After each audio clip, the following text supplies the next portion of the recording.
শিমুলতলির গ্রাম ছিল খুব সুন্দর একটি গ্রাম। তাদের জমিতে ফলেছিল সোনার ফসল। চাষিদের মনে অনেক খুশি। হঠাৎ একদিন রাত্রে ঝড় বৃষ্টিতে তাদের ধানগুলো সব নষ্ট হয়ে যায়। এই রমেশ, জানিস আমাদের ক্ষেতের ধানগুলো সব নষ্ট হয়ে গেছে। এখন আর আমাদের কিছু করার নেই। তার উপরে জমিদার মশাইকে না সঠিক টাইমে খাজনা না দিতে পারলে আমাদেরকে গ্রাম ছাড়া করবে। ওইদিকে হারুর মাকে দেখেছিস, তাকে তো প্রাণটাই নিয়ে নিল। হ্যাঁ, এবার কি করবো বলতো? মাছ বাগানের মাথার উপর চাঁদ উঠেছে, ওই মাগো আমার শোলক বলা কাজলা দিদি কই। এই তোর পড়া হয়ে গেলে এখানে হাঁড়িতে কটা পান্তা ভাত আছে, দুজন মিলে খেয়ে নেব।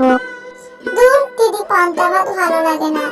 গরম ধোয়া ওটা, গরম গরম ভাত কতদিন খাই না। কি বলিস রে ভাই, আমরা দুবেলা দুমুঠো খেতে পাই না, এই পান্তা ভাতই আমাদের অনেক। এভাবে বলিস না। ওই দিদি, আমরা তো খুব তাড়াতাড়ি ধনী হতে পারি। রাতের অন্ধকারে জমিদার মশাই একটি হাঁড়ি নিয়ে ওই বাগানের ধারে রেখে এসেছে, আমি দেখেছি। চল না দিদি, যাবি? না বাবা, যাস নি। না না, যাবো, চল না, কেউ তো জানতে পারবে না, চল না। এই বলে দুজনে যায়।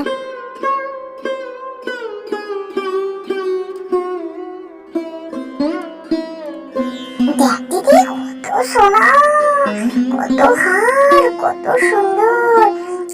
চল চল, এবার নিয়ে চলে যাই। না ভাই, এখান থেকে শুধুমাত্র একটি হাড়ি নেব। এই হারটার জন্য আমার মাকে জমিদারের কাছে প্রাণ দিতে হয়েছে। দেখ হারটা কত সুন্দর। হ্যাঁ হ্যাঁ দিদি, তাই চল।